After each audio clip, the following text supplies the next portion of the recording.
If you are over 60 and have made daily walking your main strategy to stay strong, I need you to stop what you're doing and pay attention to an uncomfortable truth that the medical community has been documenting for decades but that few professionals dare to tell you directly. You are investing your time and energy in an activity that, while healthy for your heart, is dramatically insufficient to stop the cascade of muscle loss that is occurring in your body at this very moment. The science is clear and forceful. After turning 60, your body enters a state of accelerated muscle catabolism in which you lose between 3% and 8% of your muscle mass each year, a devastating statistic that means that by the time you reach 70, you could have lost almost 1/3 of your functional strength, and by 80, half of the muscular capacity you once had. This condition, medically known as sarcopenia, is not simply an aesthetic or vanity issue. It is literally the dividing line between two completely different realities. The difference between living independently in your own home, managing your affairs with dignity and autonomy, or depending on assistance for the most basic tasks. The difference between kneeling down to play with your grandchildren on the floor and standing up without help, or watching them play from the safe distance of a chair. The difference between packing a suitcase and exploring the world in your golden years, or feeling fear every time you need to leave your comfort zone because your body no longer responds the way it used to. But here comes the problem that no personal trainer will explain to you with brutal honesty. After age 60, your muscles have literally become deaf to ordinary movement. Walking, gardening, practicing gentle yoga, or any low-impact activity you may have adopted thinking it was appropriate for your age barely registers as a meaningful signal in your neuromuscular system. Exercise physiology studies have shown that walking activates only between 20% and 30% of the muscles in your upper body, and while it keeps your cardiovascular system active and your joint mobility intact, it does not generate enough mechanical stimulus to trigger the muscle protein synthesis your body desperately needs to reverse or at least halt sarcopenia. In contrast, specific and properly executed resistance exercises can activate more than 60% of your muscle fibers, triggering an anabolic response that your body is still perfectly capable of producing. And here is the extraordinary news that should fill you with hope. Scientific research over the last 2 decades has completely demolished the myth that you are too old to build muscle. Studies published in journals such as the Journal of Applied Physiology have documented cases of people in their 70s, 80s, and even 90s who gained significant muscle mass when subjected to appropriate resistance training programs. It is not a theoretical possibility, nor a rare exception. It is a proven biological fact that your body retains the cellular machinery necessary for muscle hypertrophy until the end of your life. The problem is not your chronological age, it is the quality and intensity of the signal you have been sending to your muscular system. Walking sends a barely audible whisper that your body interprets as maintain the bare minimum for this light activity, but there are 2 specific exercises, grounded in decades of gerontological research and exercise science, that send a deafening shout your muscles have no choice but to hear and respond to by building real strength, density, and functionality that translates into independence, dignity, and quality of life in the years that matter most. Exercise 1. Wall push. The wall push is one of the most effective, safe, and strategic exercises for older adults who want to regain upper body strength without risk or the need for equipment. From a biomechanical perspective, this movement simultaneously activates the pectoralis major, anterior deltoid, triceps, serratus anterior, and the stabilizing muscles of the core, making it a multi-joint exercise with high functional impact. The science is conclusive. Studies have shown that horizontal pushing exercises increase strength, muscle density, and scapular stability, which are fundamental to preventing shoulder injuries and improving performance in daily tasks. After age 60, the loss of muscle mass, known as sarcopenia, accelerates, reducing the ability to push, carry, lift, and support one's own body weight. The wall push offers a safe mechanical stimulus that activates mechanotransduction pathways, which send signals to the muscle to strengthen and grow, even in older adults, something confirmed by multiple studies showing that muscles remain highly trainable at advanced ages. In addition to strengthening the upper body, this exercise corrects one of the most common problems of aging, the hunched or hyperkyphotic posture caused by the weakening of anterior musculature and shortening of the torso flexors. When performed correctly, the wall push promotes a neutral position of the shoulders and spine, activating the scapular stabilizers that allow you to open the chest and reduce tension in the neck and upper back. This postural correction has not only an aesthetic impact but also respiratory and functional benefits. By improving thoracic alignment, it increases rib mobility and lung expansion, allowing deeper and more efficient breathing. Various studies have shown that an upright posture is associated with less fatigue, better oxygenation, and greater balance, even improving the perception of energy and well-being. In fact, something as simple as preventing the shoulders from rounding helps reduce the risk of falls, as the body's center of gravity is better projected toward the midline, increasing overall stability.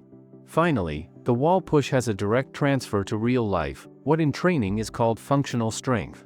Regaining the ability to push means regaining independence, pushing a supermarket door, getting out of bed, carrying bags, supporting your body weight to stand up, moving light furniture, or even preventing a fall by leaning on a stable surface.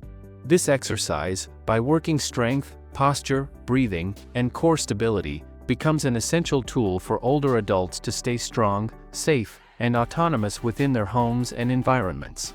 Moreover, its accessibility, since it can be performed on any wall and adapted to each person's level simply by varying body inclination, makes it an ideal movement both for beginners and for those who wish to progress to more demanding exercises such as the plank or traditional push-up. Exercise 2. Sit and stand.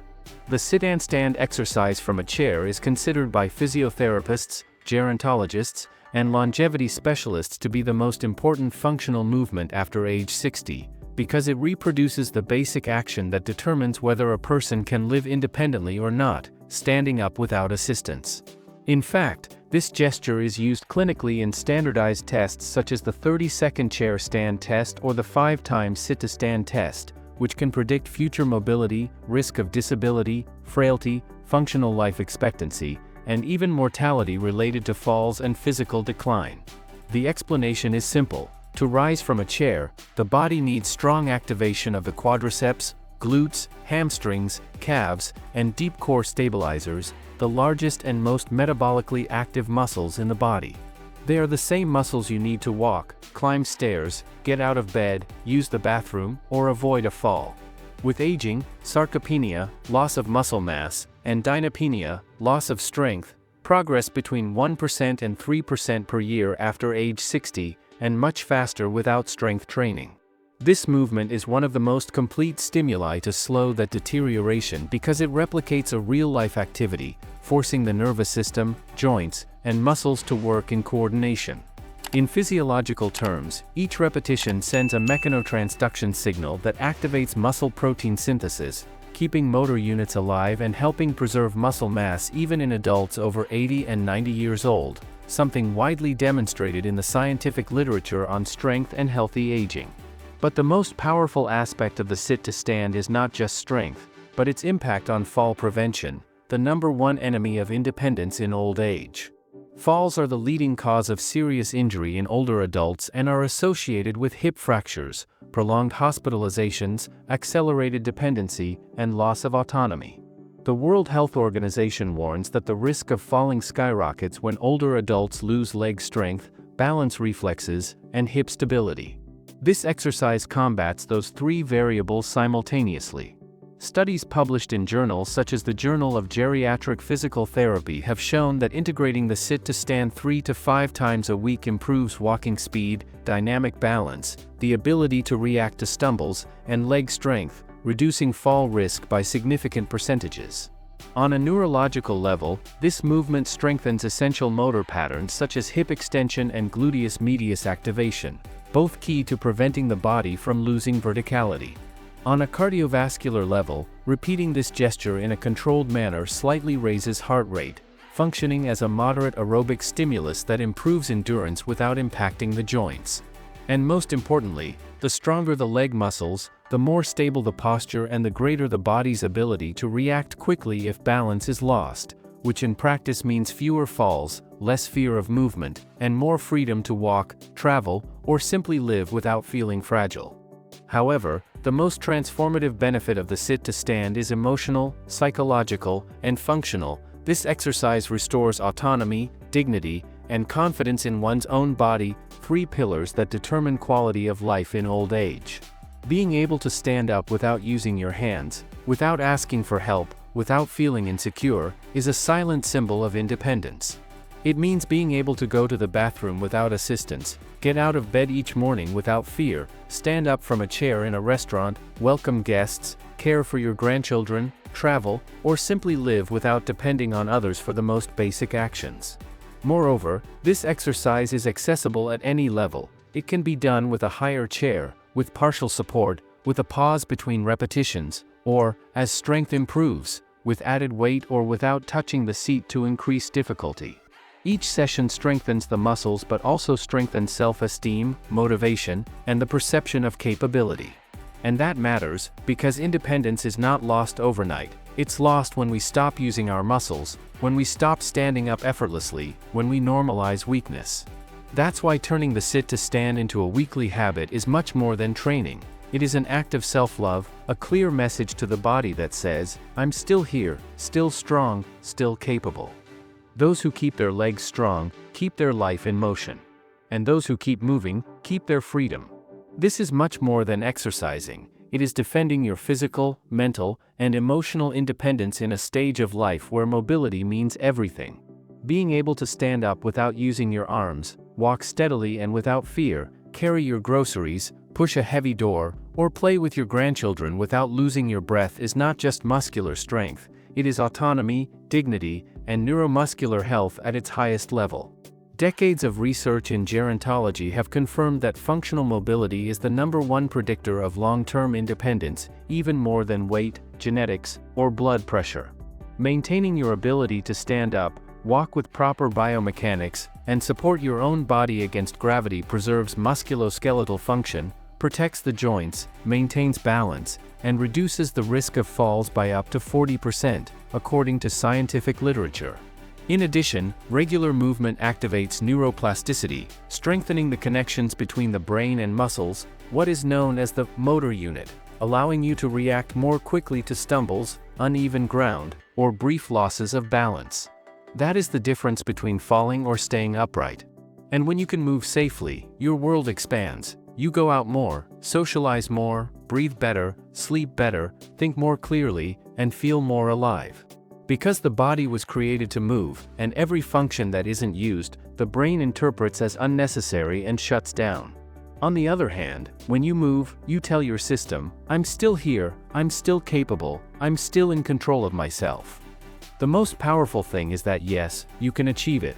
You don't need a gym, expensive machines, complicated routines, or to be young to feel strong again. What really matters is not age, but consistency, the right stimulus, and choosing movements that awaken the muscles that time and a sedentary lifestyle have turned off. Studies on older adults have shown that even when starting after 60, 70, or 80, it's possible to regain strength, balance, posture, muscle mass, and aerobic capacity in just a few weeks thanks to neuromuscular adaptation and the body's ability to rebuild itself at any age. By simply working on the basic patterns, pushing, pulling, standing up, maintaining balance, and activating the core, your brain reorganizes its movement pathways and your muscles come back to life. That means more safety, more confidence, and more daily freedom. This isn't about exercising to look good, it's about moving to keep living life on your own terms, without depending on others to stand, walk, or support your own body. You are not destined to lose your independence, you are destined to strengthen it. And with the right guidance, smart progressions, and gentle discipline, the kind that adds up day by day, you can build a body that works for you, not against you. This path is not just physical training, it is an act of self-love, respect for your future, and courage in the face of time. If you're ready to regain your strength, your balance, and your freedom, start today with me. Don't wait until you feel worse to take action. Your body can change, your energy can return, and your independence can be protected, but it depends on starting now. Train with these movements every week, subscribe to the channel, like this video, and turn on the notification bell, because more routines, tips, and workouts designed especially for you are coming. See you in the next video, and never stop training.